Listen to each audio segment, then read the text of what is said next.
aspecto de la vida y en cualquier aspecto del comercio, en Europa no tiene que haber barreras, no tiene que haber legislaciones que digan cosas diferentes. Y si estamos hablando además de impulsar, y ahora hablamos de si Europa se queda adelante o detrás, de impulsar este sector también en Europa, lo primero que tenemos que hacer es evitar que haya colisiones entre regulaciones nacionales. Entonces, por eso es muy importante que nos demos mucha prisa en Europa para regular por lo menos aspectos básicos y que luego cada uno evidentemente le ponga la melodía que quiera, pero dentro de unos aspectos básicos. Y lo segundo, y eso, como decía, es una pregunta para mí muy interesante. Europa yo creo que es muy evidente que perdió una carrera que es la carrera de los datos en el pasado. No tenemos ni uno de los grandes agregadores de contenidos, no tenemos ni una de las grandes plataformas. Incluso desde el punto de vista del ocio, la única que tenemos es Spotify, que es sueca y es de las pequeñitas en relación a las grandes plataformas, ¿no? Entonces, Europa se ha planteado esto como una gran oportunidad también de dar la carrera de los datos, porque si ahora tenemos una estructura en la que en los grandes centros de almacenamiento mundiales de las grandes empresas están contenidos el 80% de los datos, la introducción de tecnologías de inteligencia artificial sumado al 5G, que también es inminente, lo que va a producir es una multiplicación de lo que se le llama el Internet de las cosas, es decir, que tengamos una lavadora, que tengamos una tostadora y que tengamos una aspiradora que acumule también datos y que genere también patrones. La mayor parte de la acumulación de esos datos van a ir ahí. Es decir, no van a estar en esos grandes centros de almacenamiento, sino que van a estar en los electrodomésticos, en las máquinas con las que interactuamos, en nuestros coches. Ahí hay una oportunidad para que Europa vuelva a intentar ser vanguardia. Ya lo somos desde el punto de vista científico, y eso lo sabe mucho mejor Lina que yo, pero ya lo somos. Ahora se trata de que pongamos las herramientas para hacerlo desde el punto de vista también comercial, industrial y de civilización. Europa ha planteado que tiene que invertir al menos 65.000 millones de euros al año en investigación, en desarrollo, en implementación de este tipo de tecnologías. Ha planteado una suerte de equilibrio público-privado, mitad y mitad más o menos, ese es el planteamiento. Pero bueno, tenemos que tener en cuenta que Estados Unidos, o China o otras grandes zonas y regiones del mundo están invirtiendo muchísimo dinero, muchísimos recursos, y que no podemos quedarnos atrás, ¿no? Sí, invierten más del doble y Estados Unidos prácticamente 4 veces más que nosotros, pero también es verdad, como decías, que hasta ahora, bueno, no tenemos ninguna de esas grandes, ¿no? Pero porque el tipo de datos también que se han explotado hasta ahora eran datos sobre todo vinculados con el consumo.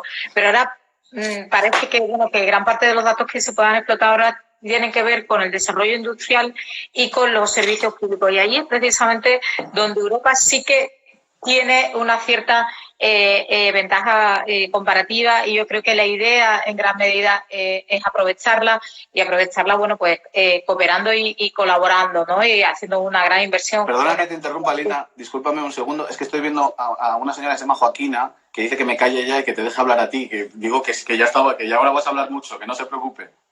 Bueno, yo sí que he visto una persona que sí que me gustaría también saludar, y a mí me da mucho apuro precisamente hablar de estos temas. Nosotros estamos hablando porque nos estamos, digamos, empapando de todas estas cosas para poder hacer nuestro trabajo de regulación y de legislación lo mejor posible. Pero tenemos entre el público a Juan de Data, de Big Data, que es una pyme innovadora de Barcelona, que fue precisamente fueron ellos a través de un programa de reconocimiento facial que tienen, quienes encontraron a los terroristas de la Rambla, precisamente gracias al reconocimiento facial, al uso de la inteligencia artificial, ¿no? O sea, hablando digamos, de las aplicaciones positivas, de las aplicaciones buenas, que tiene muchas, que normalmente, bueno, como decía Iván al principio, bueno, que también se suelen destacar todo el riesgo que implica, ¿no? Bueno, pues ahí tenemos un buen ejemplo, que además es una empresa española, y a la que, bueno, que ayudamos en la medida de lo posible desde allí, desde el Parlamento, cuando vinieron a vernos, precisamente pues dándole a conocer los distintos programas que se desarrollan dentro de las instituciones europeas para fomentar pues el desarrollo precisamente de estas pymes. Lo que tenemos que conseguir es que estas empresas innovadoras y estos unicornios que llaman, bueno, pues no sean adquiridos por las grandes empresas, bueno, que normalmente son de fuera de la Unión Europea, porque aquí sin duda hay pues muchísimo talento y necesitamos también de alguna manera, yo creo que esto es algo importante que compartimos, mantener, bueno, pues nuestra soberanía depende en gran parte de esta estrategia digital europea, ¿no? Y no solamente depende de nuestra soberanía y digamos, nuestra forma de vida y nuestra forma de entender el mundo, sino que yo creo que también el modelo europeo es un modelo que está a medias, ¿no? Entre el modelo norteamericano que regula menos y que deja, digamos, a las empresas, bueno, pues que desarrollen más sus productos, pero mirando más por su interés propio que por el interés general, y el modelo chino, ¿no? Que es un modelo, como hablábamos antes, más intrusivo. Pues tenemos el modelo europeo, que siempre hemos creído que todo es regulable, precisamente para que el interés común, pero también las libertades individuales estén presentes en la regulación. Y yo creo que es muy importante que lo que hagamos aquí y salga de aquí pueda ser también modelo para otros sitios. Y simplemente una cosita más y ya me callo. La legislación de datos, ¿no? De uso de privacidad de los datos, GDPR, es que ahora mismo el reglamento general de protección de datos, ¿no? Que nos piden cada vez que entramos en alguna página, ¿no? Pues que demos nuestra autorización, etcétera, etcétera.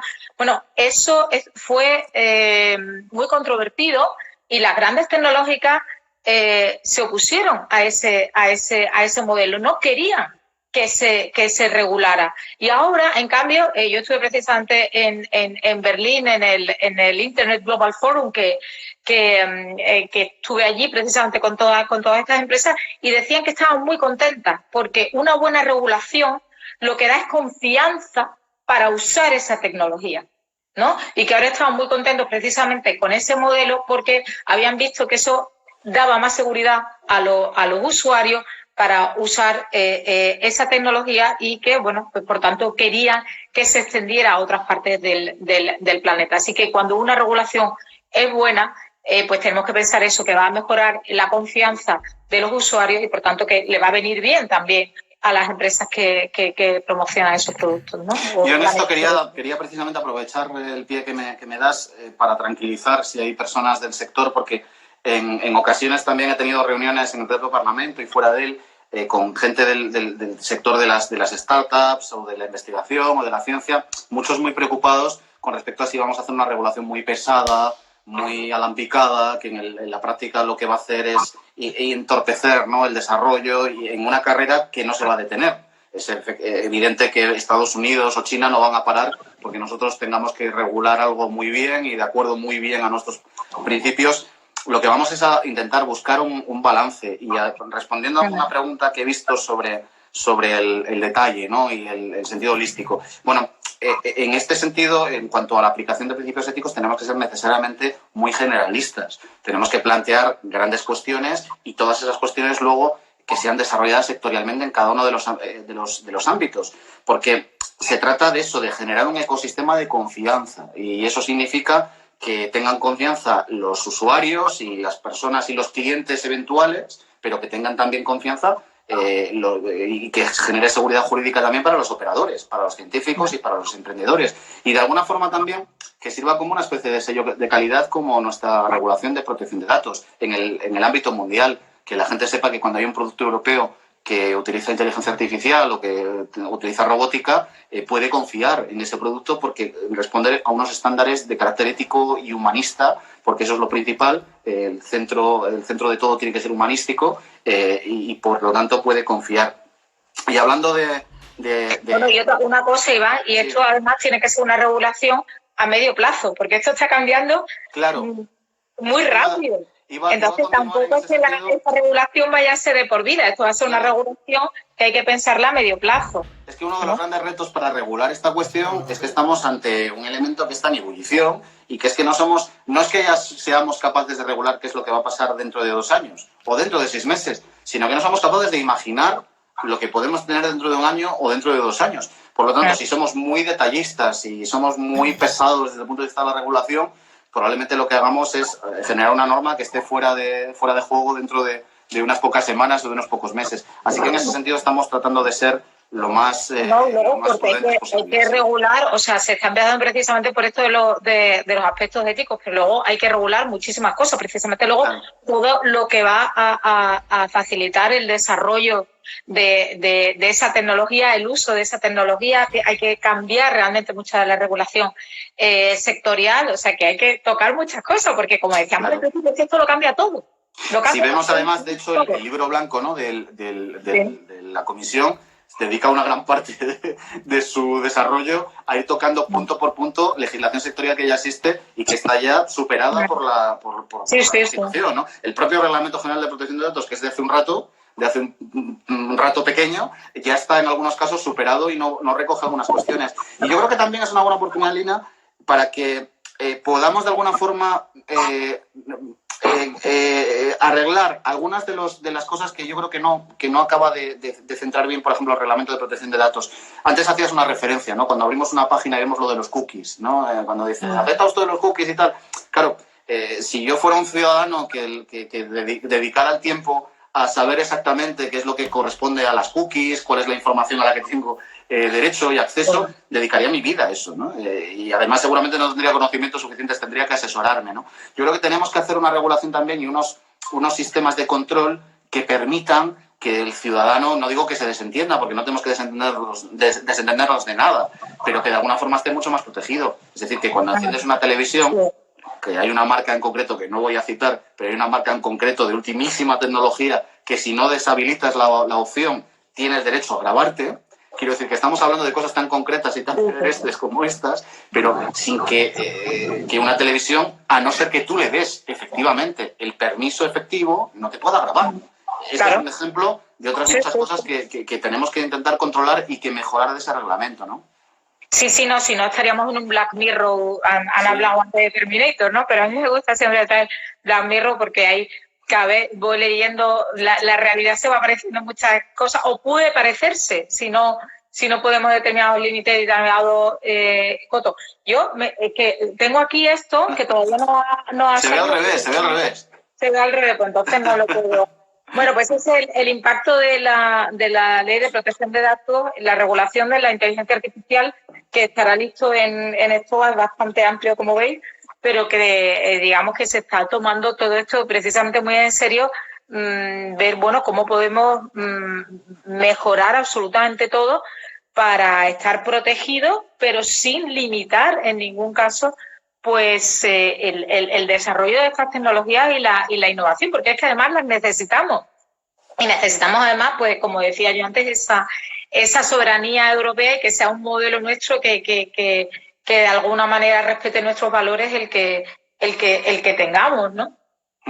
Desde luego. Yo por eso digo que tenemos que conseguir un buen equilibrio, ¿no?, entre regulación y no entorpecer y ayudar a que nos desarrollemos y tengamos esa soberanía, ¿no? Aunque es verdad que también hay un debate alrededor de qué significa soberanía digital, ¿no? Hay gente que cree que eso no puede ocurrir porque al final estamos, es verdad, en un mundo absolutamente global en el que se comparten los proyectos de investigación, se comparten los datos, las matrices al final de momento son muy pocas en el fondo, quiero decir, todo lo demás es desarrollo que proviene de esto, ¿no? Pero mira, quería introducir una cuestión más que a mí me parece muy interesante también porque la gente la conozca, ¿no? Es el tema del deep learning. No sé si alguien está familiarizado con este asunto en concreto, pero claro, se trata ya de un tipo de tecnología de inteligencia artificial que no es que se base en parámetros, en datos, en la acumulación de datos y en el establecimiento de previsiones alrededor de esos datos y de comportamientos, sino que de alguna forma estamos hablando de una tecnología que interactúa con el medio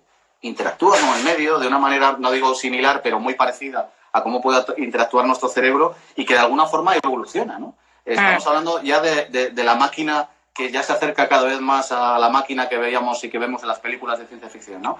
Claro, ahí es muy difícil que seamos capaces, capaces incluso de controlar la transparencia de la toma de las decisiones, ¿no? Porque uno de los grandes derechos que se supone que vamos a tener y que tenemos que tener es saber exactamente por qué y cómo se han tomado determinadas decisiones a lo largo de todo el proceso, ¿no? de elaboración de la decisión.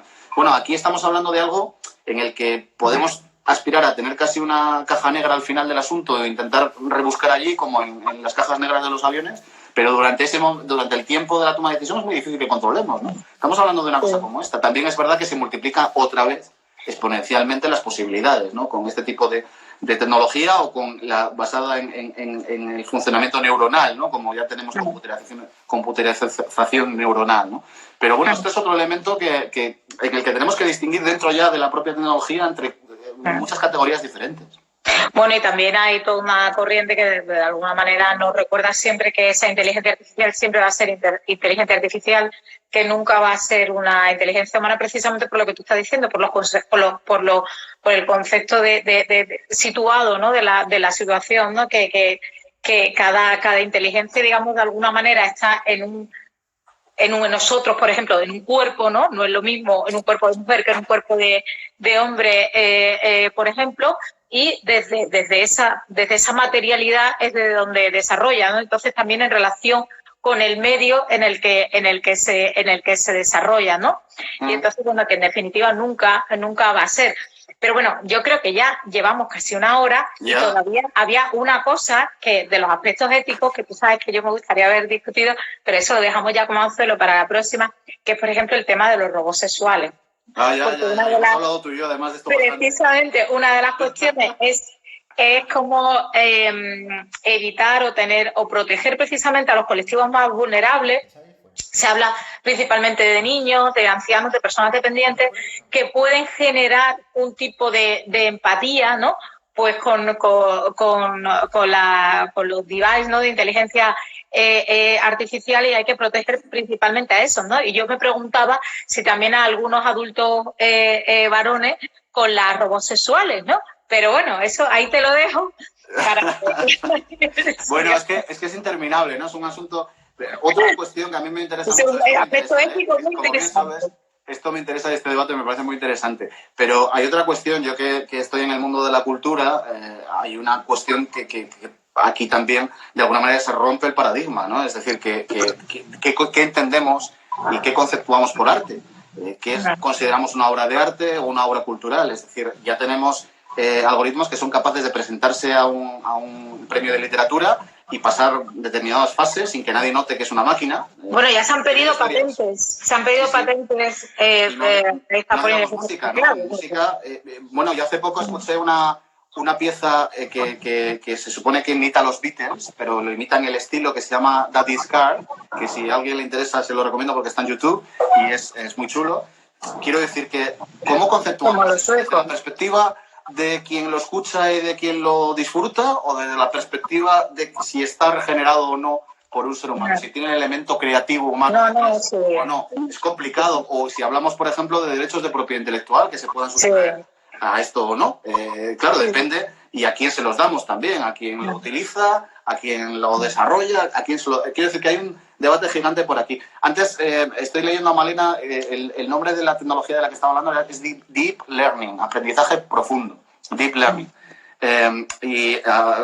Respondiendo sobre la cuestión del ser humano en el centro, efectivamente antes lo estábamos comentando, cualquier aproximación bajo nuestro punto de vista a la regulación de inteligencia artificial y al desarrollo tiene que ser humanocéntrica. Tenemos que estar en el centro y nosotros somos el elemento principal a cuidar, ¿no? Y a proteger el ser humano y la consideración humana, ¿no? En todos los sentidos. Pero bueno, y luego habrá que ver cómo la toma de decisiones con información imperfecta, ¿no? Por ejemplo, ahora que está la gente tan exaltada con si llegamos a un momento en el que hay que hacer decisiones de cribado para entrar en una UCI, ¿no? Bueno, en uno de los aspectos que la inteligencia artificial se está desarrollando bastante es en el ámbito precisamente sanitario, ¿no? O sea que ahí, bueno, pues también hay mucha tela que cortar, digamos. Bueno, oye, nos comenta Eva que efectivamente a las 8 tenemos el aplauso y tenemos que salir, y esto estaba además previsto a las 7,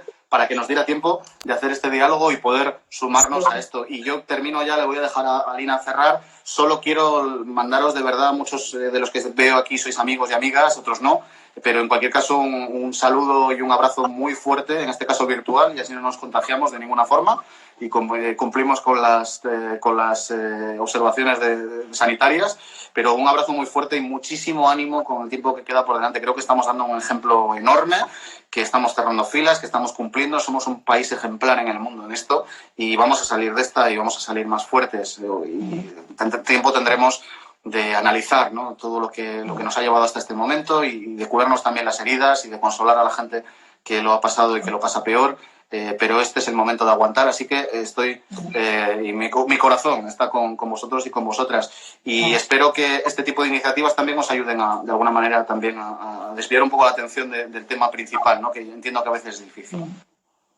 Bueno, yo reitero cada una de las palabras, de los abrazos que ha dicho Iván. Voy a ser muy breve. Bueno, muchísimos ánimos. Yo creo que también de aquí vamos a salir mejor, como dicen los teóricos de la antifragilidad, ¿no?, que los shocks nos hagan más fuertes, no simplemente resilientes a ellos, no simplemente aguantarlos, sino salir mejores. Y simplemente deciros, bueno, que ha sido yo la primera vez que hacía esto, que ha sido un gusto, pero y que estamos abiertos. Yo me voy a permitir, Iván, hablar en nombre de los dos aquí, a que, bueno, que nos hagáis llegar también sugerencias de temas que hayan salido o que no hayan salido y que queráis que sigamos discutiendo por este medio o por cualquier otro medio, porque, bueno, todavía nos queda aquí un poquito, pero incluso cuando ya no estemos en confinamiento, que esperemos que sea pronto, bueno, pues sigamos